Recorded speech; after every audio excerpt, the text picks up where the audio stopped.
Watch this. Yo, I just had to pull over, like, and I look all sweaty and stuff because, like, y'all won't believe what God did. So, earlier I'm on her driving down the street, and I heard God said, stop and buy this family food. And I thought he was talking about this lady house that I had bought food for, like, almost last year. And she said that her kids and her needed some food. So I was like, I told my husband, like, okay, so I made this whole list of food, and I asked God to give me the list of food to buy.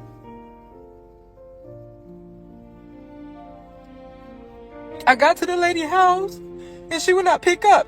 And I didn't want to leave because there was cheese and meat and ice, and I didn't want to leave the stuff on the porch so that he could cook it and melt it, right? So I'm leaving, and I left a note in her door. So I turned back around because I forgot to put my number on there to tell her to call me back when she get this note so I can drop off the food. Well, there was another lady coming up on her porch, and I said, do you know the lady that live here? And she said, what lady? And I told her, and she said, don't know a lady with kids live here. So I was sitting here like, what the heck is going on? So I just continued driving. So I said, God, please lead me to a family that needs this food. So I'm driving, and I keep straight. And then I make a left, and then God said, make a right, so I kept right. And then I was about to make a left 2 blocks later, God said, no, the next street. I went to the next street, and I turned, and there was a gang of kids playing in the street and in the yard. And his dad was standing out there. And I told him, I said, excuse me, sir, I pray to God that he lead me to a family that needs food or someone that I can help, because I bought this food for a family that no longer lives there. And he kind of looks at me like, hey, do you need food? And he said, yes, I do. And I said, okay. So I gathered all the food. It was bags after bags, ice, a whole lot of food, chicken, enough to feed a family for a week.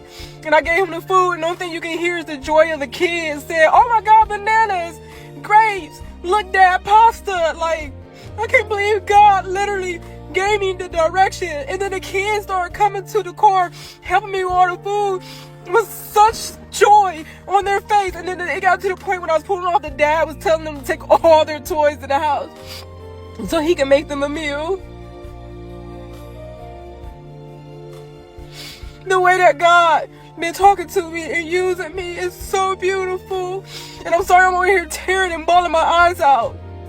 But he gave me directions, and as soon as I turned the corner, they was there. Right when I asked him, Lord, let me run into a family. And I was specifically looking for a family playing outside. And as I kept on driving, I was like, there's no one outside. How? It wasn't a coincidence. It was God. Be obedient. You never know how God leading you. Oh, I'm so emotional. Thank you, God. Thank you.